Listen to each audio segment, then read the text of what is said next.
All right, well, without further ado, we're going to go ahead and get started. Thank you again for joining us today. My name is Lauren, and I'm a Kelley career coach with Kelley Indianapolis Career Services. We're going to look at succeeding in virtual career fairs.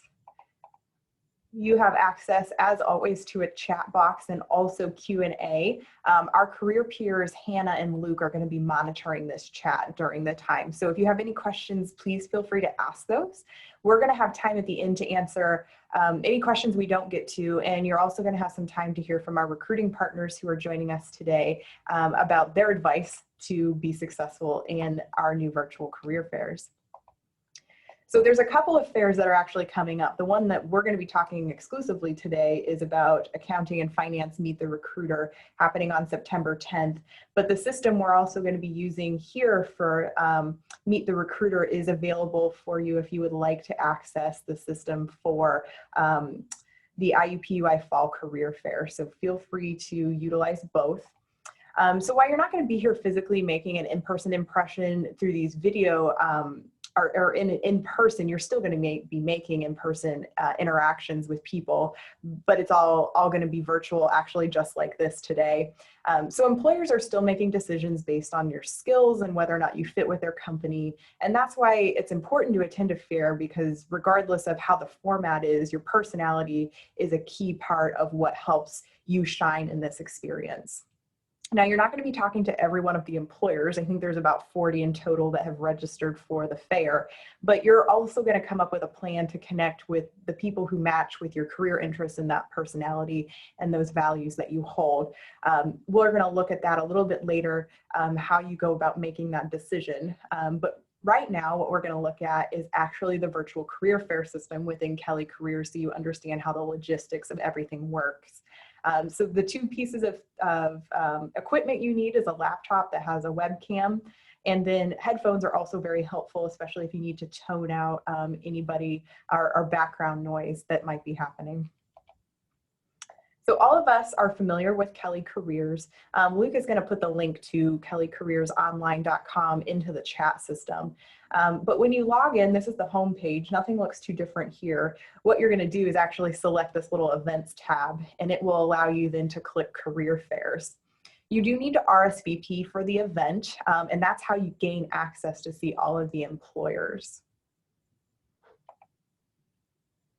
Now, once you're in the system here, the big thing you have to update, number one, before you do anything, is actually your chat profile. And you'll see that highlighted here in this lower right-hand corner. The chat profile allows you to upload different resume options. And the other key part of it is that you have to make sure that your status is listed as online. Online is important because that means employers know that they can chat with you and that you automatically become available for them to see. So that option will appear once you are into the system. Now, the resume that you select in the chat profile will be available to employers before you chat and during the chat, and also after the chat. And if you need to make any additional changes to other information, so for example, maybe your graduation date, your major, you can actually go into the navigation on the left side that says My Account, and you can update those pieces of information either in your academic section. You can also add a profile picture here. You can tell I don't have one, but you can go to My Account and add a profile picture so people can see who you are. Kind of similar to LinkedIn in a way. So once you have the profile all set up, you are ready to go. Up here, you're going to notice the Employers tab is what I've got highlighted here in that gold area. And this is where we can go to see the entire list of the employers. And all of the employers will show up who are available, not only who are not online, but also those who are not. In this case, the one that I have here as an example, Katie's Fake Company, she is online, and I can actually select that I would like to be added to a queue in order to chat with her. So I would just press this little button here. It's an Add Chat. And this will then allow me to go into Katie's queue and wait for her. And once Katie's available and her company wants to talk to me, they will send me a notification. I'll show you what that looks like here in a second.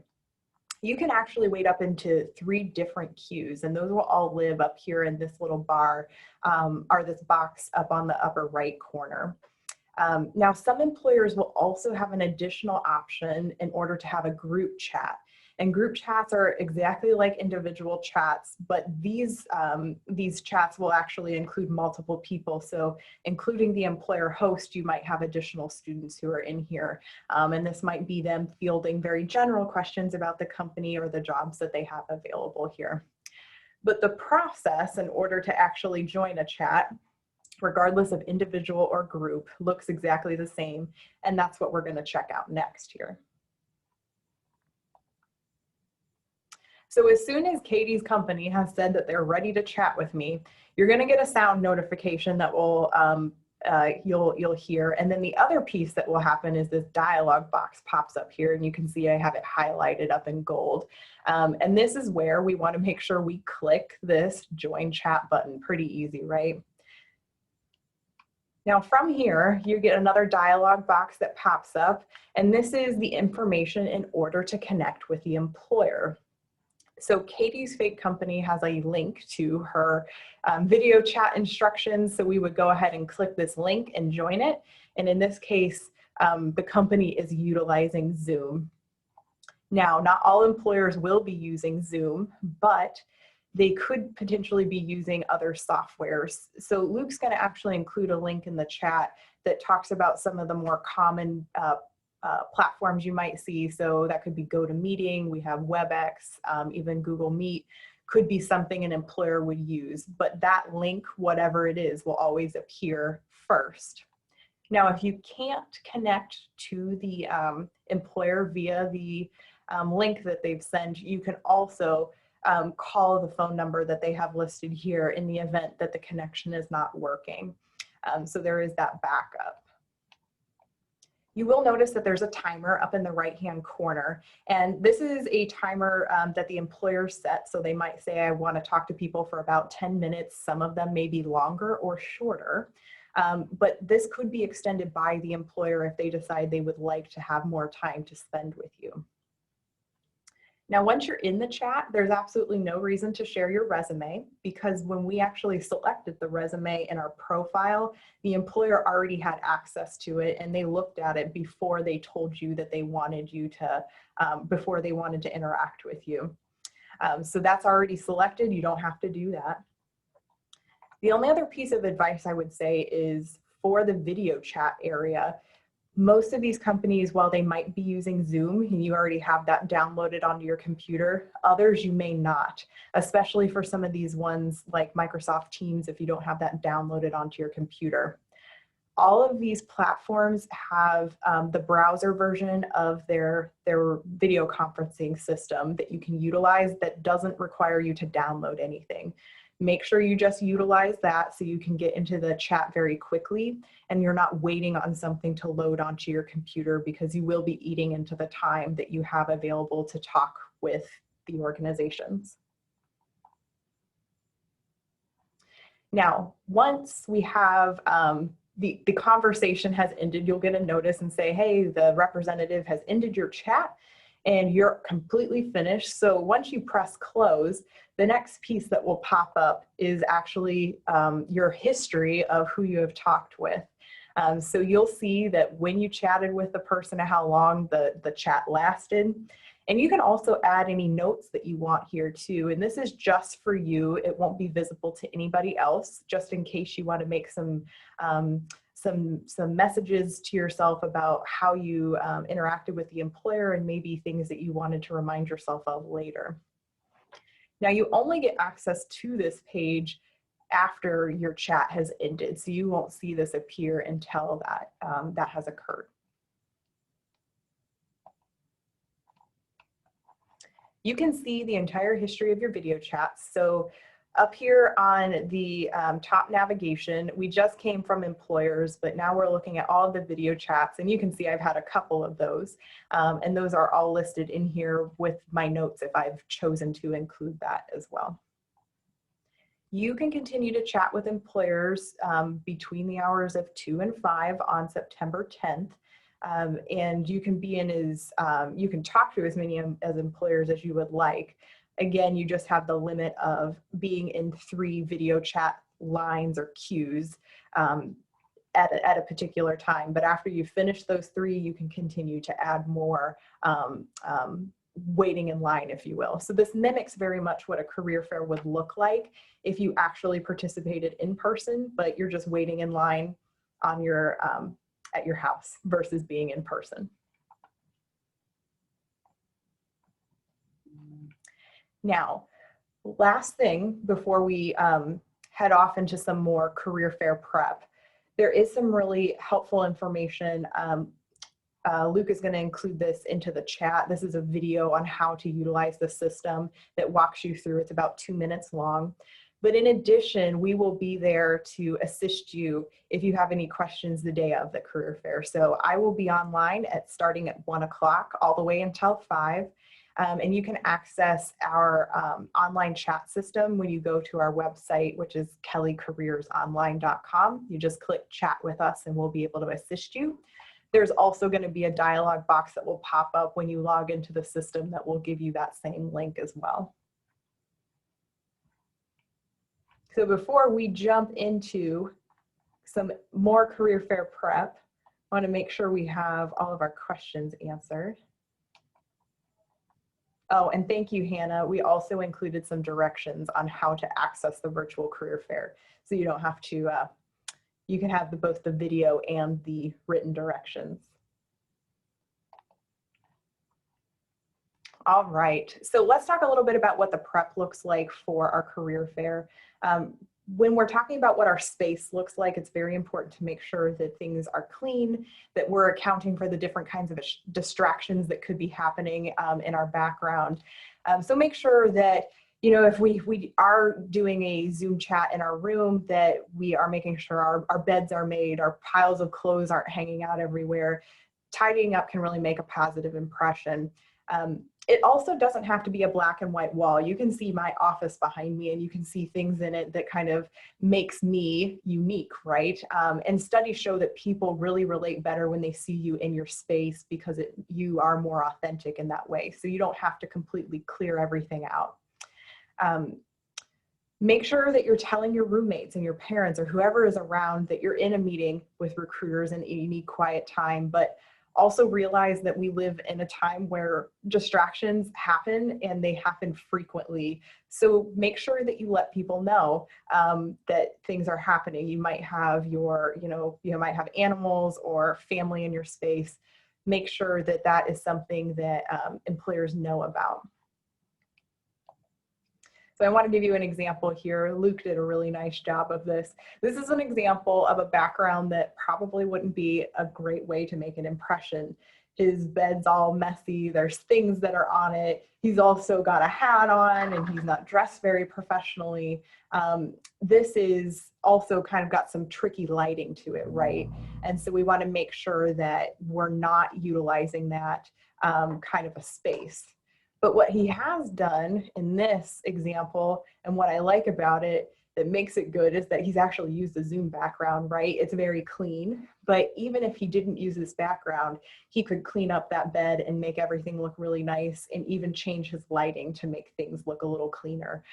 So these are great ways to make sure that the impression that you have with your recruiters is a strong one from a standpoint of how things look and what you're bringing to the table. Alrighty, so let's talk a little bit about researching companies. I mentioned before that you're not going to talk to every one of those organizations. So you can see that employer list on the Kelley Careers site in order to identify who you want to talk to. But you should be looking at each one of those companies and the open positions that are associated with them.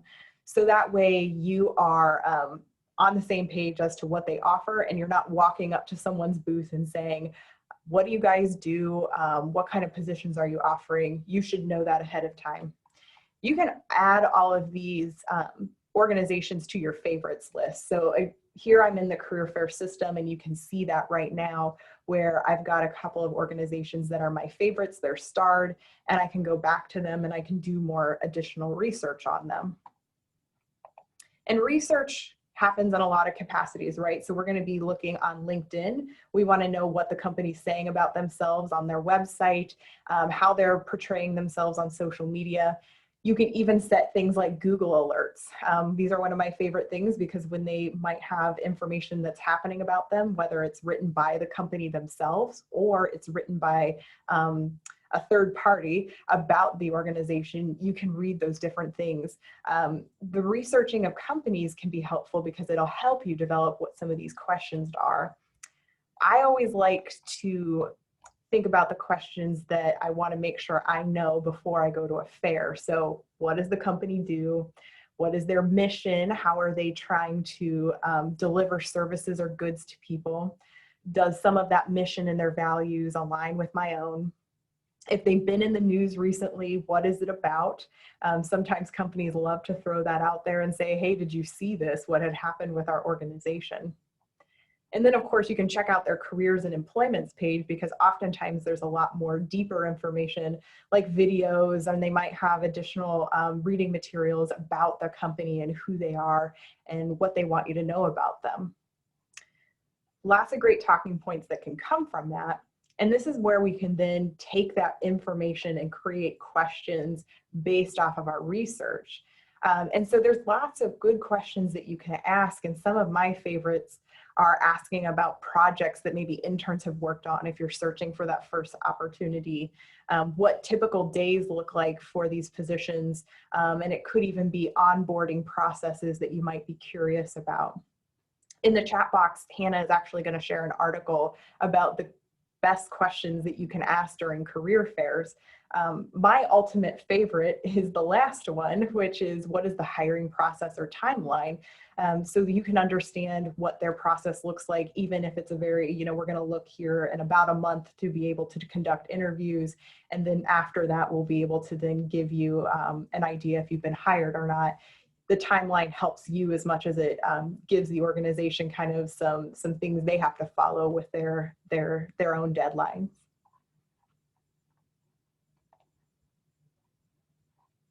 Now, there are questions that we want to make sure we're avoiding too, because these are the obvious questions that I can Google, right?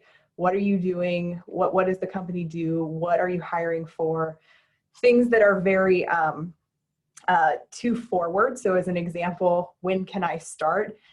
This is really meant to be more of a conversation of is it even a good fit before we can ask that kind of a question. And then of course, anything that has to do with pay and benefits questions is off the table here because again, we're trying to assess fit, and a pay and benefits question happens when an offer is on the table. So we don't really discuss this right now when we're talking to an employer with these potential questions. Now, in addition to this, something we want to pay attention to is the professional story. And this is what we want to talk to recruiters about and share who we are. So there's a bunch of, a couple of key points we want to look at. So first of all, it's who am I? This is introducing you with your major. It is also talking a little bit about your year in school as well, maybe where you're attending school here at IUPUI. You also want to tell them why you're here and what you want to talk to them about. It may be that you're seeking an internship or looking for full-time work.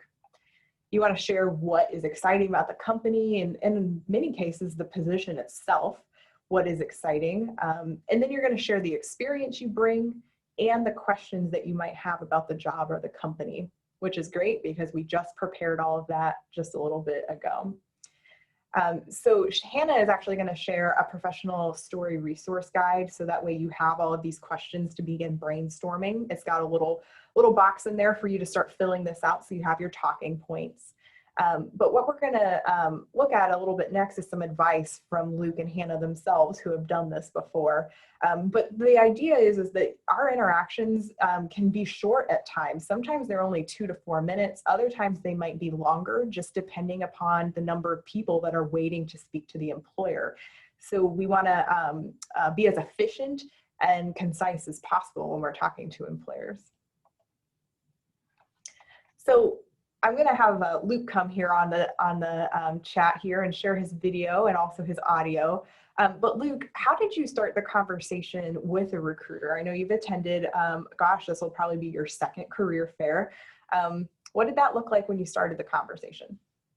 Yeah, so I really honed in on my 30-second pitch, especially. Obviously, it starts with a handshake and a hello, but really understanding your resume, especially because you don't want to give your resume over and then have to look at it as well with them. You kind of want to show that you have a good understanding of what you do, what your resume is. So I really honed in on my 30-second pitch just to make sure that I could tell them my story and have that face-to-face interaction and that personal conversation with them.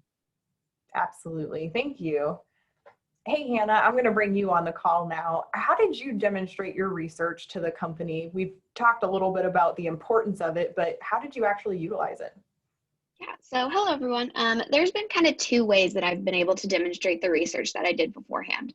Sometimes recruiters will kind of straight up ask, what do you know about our company? Have you heard of us before? And this is where you can kind of fill in the dots that you've heard about them from this method, and this is what you know. You can also use it as an engagement piece. So this is where you can really tell them how you're a good fit for their company. So if they work as a nonprofit and that's something that really intrigues you and you're passionate about, you can bring that up, and that shows that you did research beforehand. Awesome. Thank you. Actually, Hannah, this next question's for you too. What kinds of questions did they ask you about your resume when they were looking at it and engaging with you? Yeah, so like you mentioned, they are only talking to you for about 2 to 4 minutes, so they don't really have time to read through your whole resume. So they might ask you to expand on an experience. They may see that you were an intern, so they're going to ask you, what did you do during your internship? And although you have it in those bullet points, this is where you can reiterate what's there and the experiences that you had. Awesome. Thank you so much. And Luke, this last one's for you. How did you get over the nerves of interacting with an employer? This is definitely a scary experience for a lot of people, having to have this conversation. What did you do to kind of get yourself psyched up? Yeah, so it can be pretty overwhelming. It's definitely different than a job interview, going in and seeing hundreds of people in one spot. And this is for an in-person, seeing so many people, talking to recruiters, everybody in suits. But what I did basically was just remember that at the end of the day, it's just a conversation between myself and another person. It's easy to kind of get caught up in the idea of this is, a do or die situation. If I don't get this internship, I don't know what I'm going to do, but it's just I usually take a step back and remember it's just a conversation between me and a person. I'm just trying to show why I think I'm a good fit for this position. And again, if you look at it from their perspective, they are also looking to hire you or somebody. So they want to show you why their company is a good fit for you as well. So you just have to remember that it's that interpersonal connection between two people. Definitely. And I think that's really great advice to say it's not a do or die situation, and that it's really important that that you connect with them on a personal level. So thank you both. I really appreciate that. Yeah. Thank you for having us. Definitely. Definitely.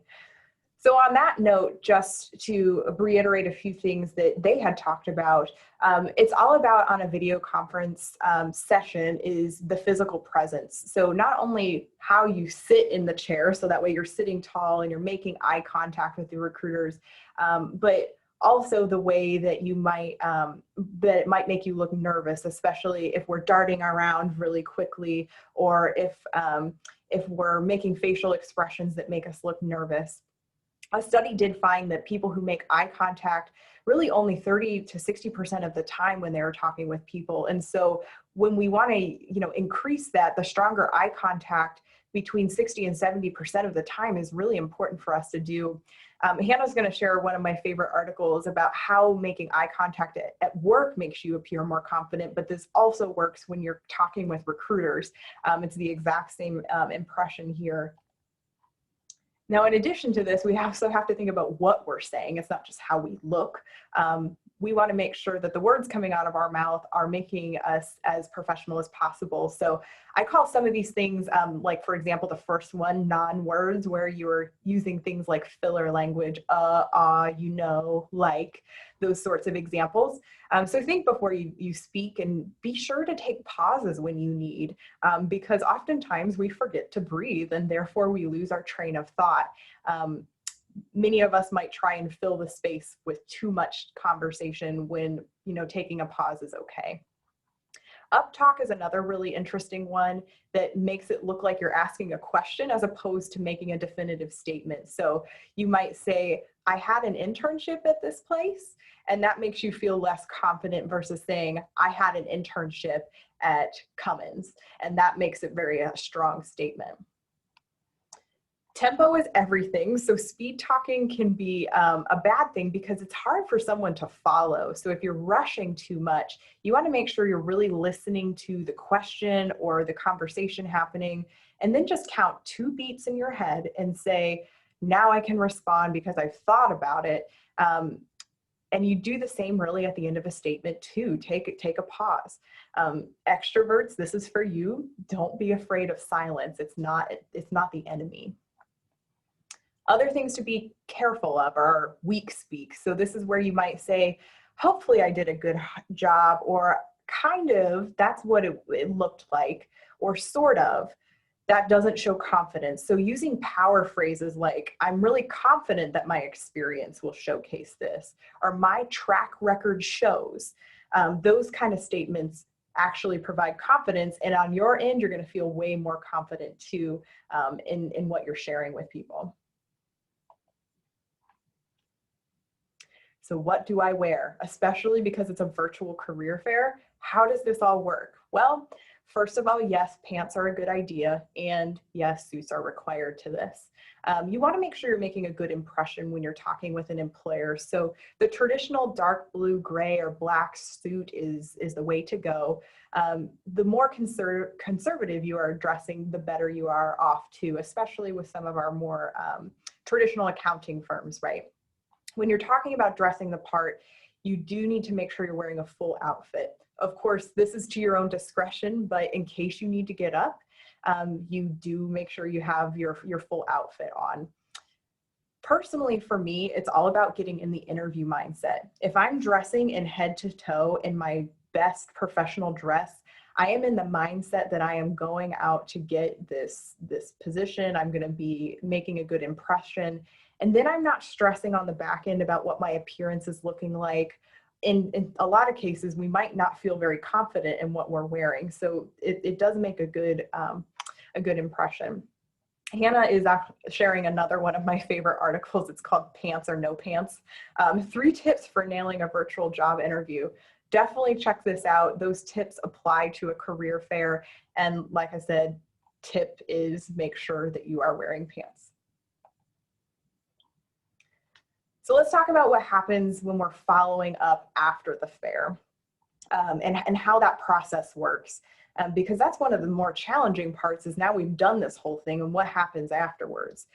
So online applications are where most employers are going to be pointing you towards. So you're going to have a great conversation with them, and they're going to share about their company. You're going to share about them, or you're going to learn about them. And the employers then are going to give you those directions to apply online. Some may actually ask you to follow up with your resume to an email. The idea is that if there are special instructions, you want to make sure you follow them. You can submit applications prior to the fair. When you do that, you want to make sure that you emphasize to the organization that you've submitted your application already during your conversation. That's never a problem for you to do, especially if you have lots of applications you would like to submit. Now, you can also make a really good impression by actually drawing attention to the fact that you attended a career fair by embedding this stuff into your cover letter. So as an example, I've got one here after speaking with Josh Smith about the KSM Summer Audit Internship Program at the event. I'm excited to be considered for the program. This is a great opening line for your cover letter because you're drawing attention to the name of someone you met with and where you met them with. And it also speaks really personally to your interest in the organization because of this engagement that you had with them that changed really maybe your mindset. You can do the same thing when you want to connect with recruiters at a career fair afterwards. So here's an example of a LinkedIn message you might send as a follow-up. You can also do this in an email too. So you might say, I enjoyed meeting with you and learning about the KSM summer internship at the career fair last week. I've submitted my application. I can't wait to hear back from you. Looking forward to next steps. It's very short, it's very sweet and to the point, and it shows enthusiasm. Most people will not follow up with a LinkedIn message or an email. So this helps you stand out. It's really about making yourself a brand, right? How many times can I get them in front of my name in a positive manner? And this is one way you can do that. Now, when you're sending out any kind of professional communication, make sure you're checking all of your grammar. Don't be too casual with the recruiters either. This is all about how we're coming off from a professional standpoint. You can save your informal communication with family and friends. And you want to personalize any connections that you might make on LinkedIn. So don't just send them a connection request, but actually edit it so that way you have that space to share where you met them with and what kind of position maybe you applied for. All right. So on that note, and actually perfect timing, I'm a little bit over. I want to thank our recruiting partners. We have two on the call right now. We have Beth Christopher. She is from Cummins. She's the Director of International Accounting. And we also have Kathy Cruz. She's on the call too, I believe. And we are going to be talking about the recruiting process and what you should be thinking about at the career fair, and also the perspective from our recruiting partners, since they handle a lot of these conversations that we just talked about. So on that note, let's go ahead and get on the call here. So Beth and Kathy, thank you so much for joining us today. It's my pleasure. Can you hear me okay? I sure can. This is Kathy. Okay. And I think we got Beth on here, right? Yes. Hello, everyone. Thank you so much. I really appreciate it. This is a first for all of us, I think, because a lot of this virtual career fair opportunities did not exist in many of our worlds until this summer. So we're all learning a little bit about what the system looks like and also how to interact with people. But I wanted to kick off the conversation and say, and ask you the question, what kind of career fair navigation tips do you have for first-time career fair attendees? And this can be, you know, anything really that might pertain to the way students interact, or of course now in our new virtual system, how they might utilize and with the logistics of that. I can jump in first. And first, I've been listening in since you started, and all the tips and pointers that you gave during your presentation were awesome. I don't know that there's much left for us to share because you gave all the good advice coming into this, but I think everything you said was on point. I think as far as career fairs go, I actually had my first one last night through Handshake, which is a slightly different program. For people attending for the first time or for the first time virtually, I think what I experienced last night is just to be prepared for technology issues. Slow internet, dropped calls, frozen screens. Sometimes they can hear you and not see you, or they can see you and not hear you. I think I had just about everything last night. I had 12 10-minute sessions, and in every single one, something went wrong. So I just, you know, prepare yourself for that, expect it to happen, and then just go with the flow. We're all experiencing it. It doesn't reflect poorly upon you or the company. There's nothing we can do about it other than just handle it professionally, and, you know, don't over apologize or anything like that. It's no one's fault. You know, just work through it. I think in worst case scenarios, we end up just picking up the phone and calling each other. We did that last night because that's one technology that seems to still always work. So just kind of keep that in your back pocket if you really are having an issue and it keeps freezing. Usually you can get to a chat session and just ask them if they would be comfortable, calling you on your cell phone or throwing that out there as an option so you can still have that conversation. And then this on those same lines is if you're selecting 10-minute slots for these upcoming events or 5-minute slots, whatever it is, I recommend building in just a few breaks and a little time in between. I know because of the technology issues, most of my 10-minute meetings went over by a minute or two. And if that keeps happening, then you get thrown off. And so if I would have had a 10-minute break built into the middle of mine, it would have given me a chance to kind of get caught up. So just keep that in mind when you're scheduling and maybe not do 10 minutes back to back to back to back because you don't want to pop into a meeting late and you also hate to abruptly end a really good conversation. Yeah, definitely. Those are great pieces of advice, Kathy. Thank you so much. Sure. Yes, now for me, I don't know what's left to talk about. But similar to what Kathy said, I have been to 2 virtual career fairs as of now. So, this is new to all of us. We do all expect there to be hiccups along the way. We had a couple of folks that their cameras didn't work or they got froze up. We kind of expect that. If you get knocked off, just join back and we'll take it from there because everybody's experiencing the same issues. We've had folks on our side even that have, that have been kicked off and have had to rejoin as well. The other things I would say is, similar to what you were saying earlier with background and making sure that you're set up the best way possible. A couple things we have noticed recently is if you can sit facing the light instead of the light being behind you, that definitely helps us to be able to see more than just a shape.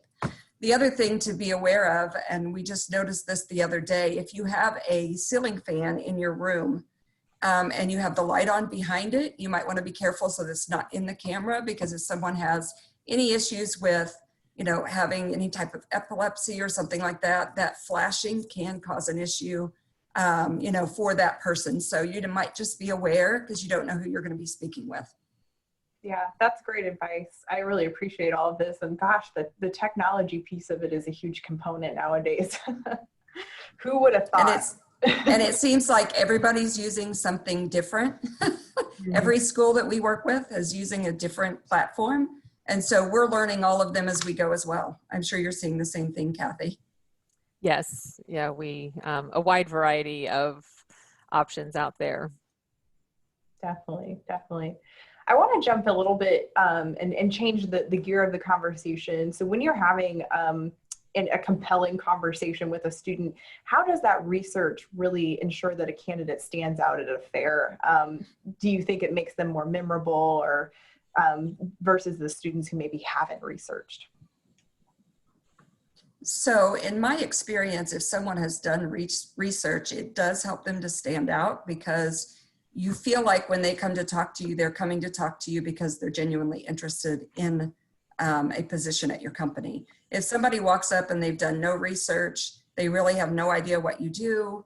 Cummins is a manufacturing company. I have people come up and ask me all the time if, we have positions in audit or tax, which we do have an audit and a tax department, but we're not public accounting. And so knowing that and knowing what we do really helps to say this person might actually be interested in Cummins, not just in getting a job. Yes, I would agree. It definitely helps you stand out. I think a career fair to an extent is a time to explore.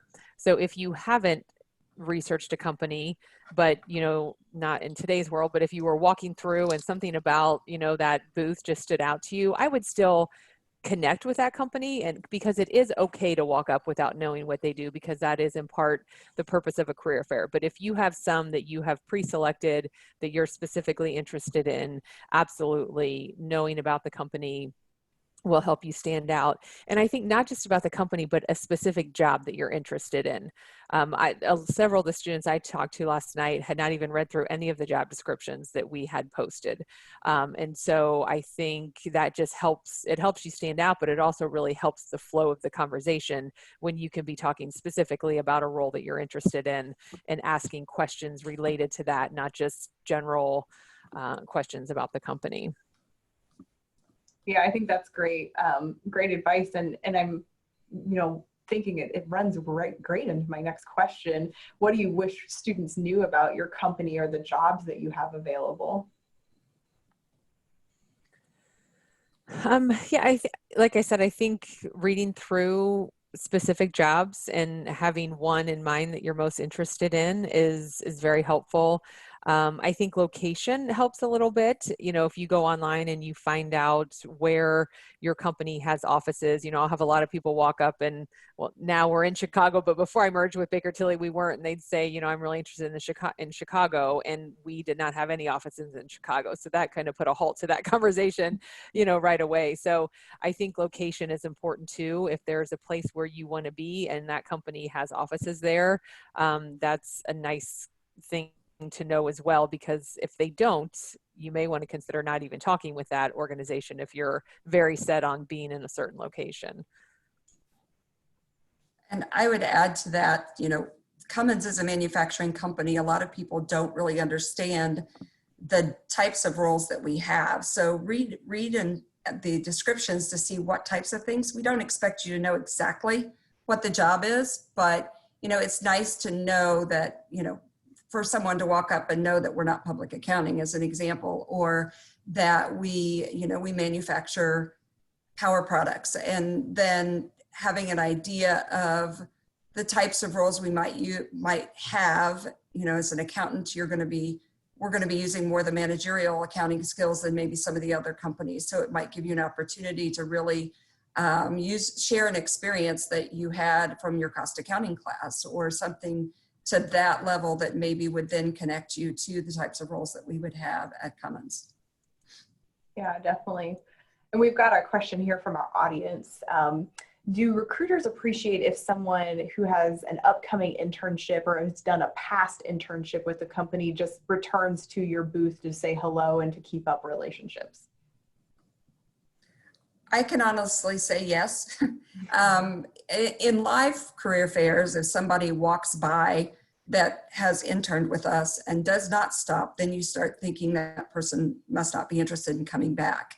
In a virtual career fair, obviously, it's a little bit different. I would not expect the phone call or the discussion to last as long, but it's always good to stop by and touch base and just reiterate your interest. Yeah, I agree completely. I would say in the virtual world where you have to, well, in simplicity, you're not pre-signing up. I think in virtual, it's probably not as necessary and doesn't make as much sense. I mean, you certainly could, but we're not going to hold it against you if we don't see you. But definitely live, I would certainly stop by and say hello. Awesome. Thank you. I appreciate that from the audience, and feel free to enter any more questions you have in there too. Would you mind giving us a little bit of a play-by-play on how a typical interaction happens when a student joins your chat? One of our bigger questions that students are concerned about is that they just have to throw this 30-second pitch out at you and they don't know what happens after that. And they're kind of curious what engagement looks like with you. Yeah, I would say last night was, like I said, my first one, and it was a little bit challenging. Again, simplicity is different. Last night we didn't have resumes, so that makes it a little bit harder, because usually you have that natural walk up, shake hands, and you can glance at a resume, or the student can start talking about their resume without possibly having that interaction. It does feel different. How do you get this started? I try not to start every conversation with something that indirectly or directly relates to COVID, so trying not to start with, so how is your semester going since you're online or virtual? Because I just don't want the situation to overrun the conversation. So, I think any just, introducing yourself, giving a brief overview of what you're looking for, what year you are when you're graduating, those kind of things is helpful because again, they may, or, if a recruiter doesn't have multiple screens, they may not be able to have your resume up at the same time. So I think in a virtual world, you have to do a little bit more explaining yourself briefly because we may not have that resume right in front of us. Yeah, I would agree with what you're saying, Kathy. When the resume is not there, it's kind of hard to connect with someone and follow up with additional questions because you really don't know a whole lot about what that person has done. So you might mention something about, if you had previous experience that is applicable, or if you're involved in some type of organization or something as part of your introduction, so that it gives us something to then follow through on. When you have a resume, it's a little bit easier. You can introduce yourself, tell us something about yourself. If you've researched the company and you know something about the company that really, that you really can respond to, or that really is meaningful to you, you may use that in your elevator speech, as they sometimes call them. And then if we have your resume, we can then ask questions about some of the other things on your background. Definitely, definitely. And you both really answered my next question about how you utilize the resume when you're interacting with a candidate. So there are, utilizing that as talking points to help guide the conversation too. So that's great to know. What are some of the best questions candidates have asked you? Someone asked me last night what one thing I would do to change my company, and it totally stumped me. Not that that's necessarily a good thing. I don't know that your goal is to stump the recruiter, but it did make me think. I always tell students, I think the best question to ask is what you really want to know. I don't want students to feel like they need to come with these pre-questions that just make them look good. I really want them to come and ask what they want to know about the company, because you're interviewing us as much as we are interviewing you. And you need to figure things out about the companies that you're talking to. And so, even if it sounds like a cliche question or you think it's unoriginal, if it's something that you really want to know, that's what I would recommend asking. And I would agree with that comment, because if you ask something you really want to know, that generally leads into a better discussion after that question. Absolutely. How about body language? So we talked a little bit about that, how sitting up, makes you feel more confident, and that's a big piece that a lot of students feel, is that they can't have that, or they don't have that confidence rather. But how does that play into your perception of the candidate? I think in a virtual environment, one of the things that you need to be sure is that you're not being distracted, kind of as you had mentioned before. When you're talking to someone and they're looking every direction except at you, or if they're looking down, or if they're doing something else, that's very distracting. And it also can make us feel like you're really not that interested. You're just kind of using it as practice. I think that if you can maintain eye contact, try not to fidget. Sometimes that's really hard for us, even on our side. But try to limit the fidgeting movement and just be yourself and be confident, and try to put a smile on your face if that's your personality. I think it'll come through. I think one thing I would add to that in the virtual world is I really struggle with this. I find myself looking at myself a lot. And so, when you're on the camera, at least how it usually worked or did last night, the student was big and then I was down in the bottom corner. And I found myself glancing there for some reason. I don't know. And so whenever you're looking there, you're clearly not maintaining eye contact. So just keep in mind that your camera is on the top of your computer screen. And so really try focusing there. So from my perspective, it looks like you're looking right at me and not looking at yourself or other parts of the computer screen where you are engaged, but you're just not looking into the camera. So you don't look as engaged. Right. That's interesting. And I think I always have to remember, Beth, you talked about the fidgeting thing. I'm on a swivel chair, and I have to remember not to keep bouncing myself back and forth, planting my feet on the ground. So I maintain that. I do the exact same thing. Yeah. And on the note that Kathy just mentioned, when you're thinking about where your camera is on your computer, one of the things that I do is I prop my computer up on a riser. If you don't have a riser, put it on books or something so that the camera is more at your level instead of you looking down. Because if you're looking down at your camera, it's kind of a weird angle, to be honest. Yeah, that's a good point. Yeah, I love that. We've talked a little bit about technology tips, so I'll go ahead and skip over that question, but this is a common one that actually pops up. If a company is not recruiting for an exact position that a student wants, how do you suggest that maybe they approach the employer if they're still interested in some capacity to work for you, but you're not recruiting for that particular role? So I think in my experience with Cummins, we have a lot of functions that we recruit for overall as a company. So it's not just accounting and finance. And so we get a lot of people that come up to our booth that we're not actually at that career fair for that specific type of major or background. And I think it's good if they come up and speak to us if there's something that they're interested in. If they're interested in something, we'll use something way off, marine biology. Cummins obviously would not have anything in marine biology, but if it is something that there is work in that company, come up and talk to us, and we will we'll share your resume with the function maybe that is not there with us at that specific career fair. We may not be able to ask a lot of direct questions about that specific type of work because we typically bring finance and accounting people to our career fairs that are targeted to accounting and finance. But we can talk to you about Cummins, about the culture of Cummins, and some in a higher level, what types of roles there are, in the area that you're looking at. And in addition to that, your background may have something that connects to some of the roles that we have that maybe is not obvious when you're looking at the job descriptions. Yes, the only thing I would add is, it never hurts to make a connection. You never know what job might be posted a month or two down the road. And if they've met you and they have that connection, that's certainly not going to hurt you. The one thing I like to tell students is just jotting down notes as to at each career fair you go to or event, who did you talk to?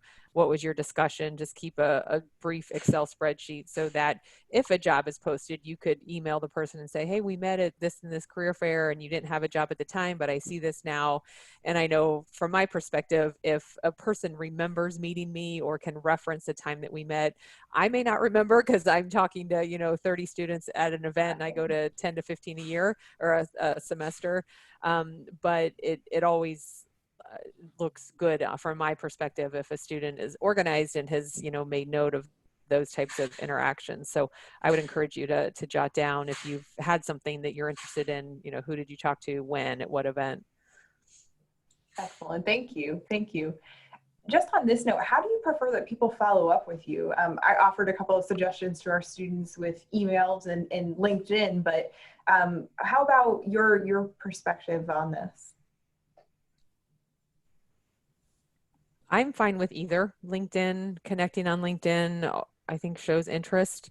I'm fine with someone following up with an email and, just thanking for the time talking and that. I would stay away from cell phones, texting, unless there's a specific, they told you to, or, you're reaching back out about an interview or something like that. But I tend to keep more with work email and LinkedIn to keep it professional. I agree with Kathy. I don't really think I have anything to add there. Okay, awesome. So as a recruiter, I'm curious, what do you do after you meet all of these candidates at the fair? I think that is mysterious to a lot of people, what happens on the back end when we're all said and done at 5:01. What's your process after that?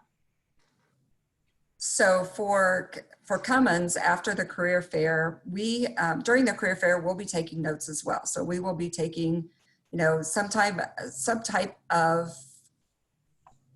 summary of our conversation. And after the career fair, we will get all of the different representatives together, and we will discuss some of the folks that stood out to us, and those that we might want to follow up with.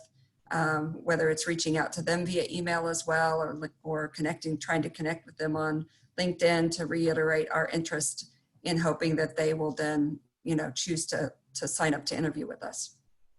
Okay. Yeah, that's pretty similar. I would say first decompress for a minute because it's very exhausting for us as well. Actually, after mine last night, and I wasn't even standing. I was, sitting in a chair, which is unusual, but usually, you're standing that whole time, driving to and from. It's exhausting. I said last night, you almost have to condition yourself to gear back up for recruiting season. But no, much the same. We make notes during or after the event. Usually do a debrief with our reps there and start to gather, candidates that are in our kind of buckets of, top quality, strong candidates and then decide how we're going to follow up with those candidates after the fact. All right. Follow up doesn't. Oh, go ahead. I was just going to say, Kathy, I don't know if you found the same thing I did, but I'm an extrovert, I will admit it. And I am finding the virtual career fairs to be more exhausting for me than the live career fairs were.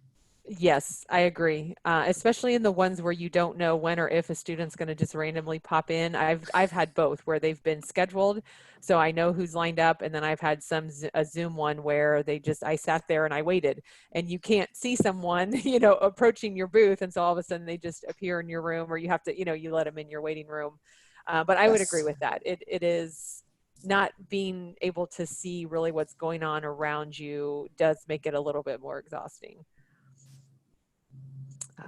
But what I was going to say is, sometimes we don't do follow-ups until we've gotten through most of our career fairs. So if yours is on the front end of the year or of the semester, it might take a little bit longer to hear back sometimes from some recruiters because you kind of want to get through all of your career fairs and then start, following up with certain candidates. Okay. Well, good deal. Well, thank you so much both for being here. I really have appreciated the conversation, and I know our students have too. I do want to open it up. We have just a few minutes. If there's any questions, of course, you can ask those in the Q&A or in the chat. We've been looking at both. But we'll leave that open for now. But I do want to, again, thank you all for being here.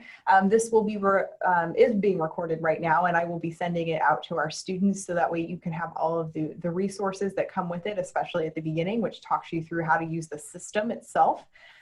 But Luke, I'm going to have you share just one more time in the chat, if you wouldn't mind, the link to the directions and then also the link to that video so students have that in case we had anyone join late to the conversation today.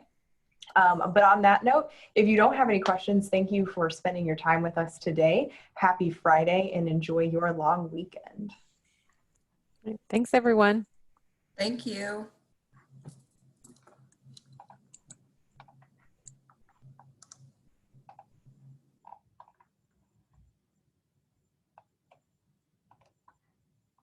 And thank you, Luke, for putting that in the chat there. You're welcome.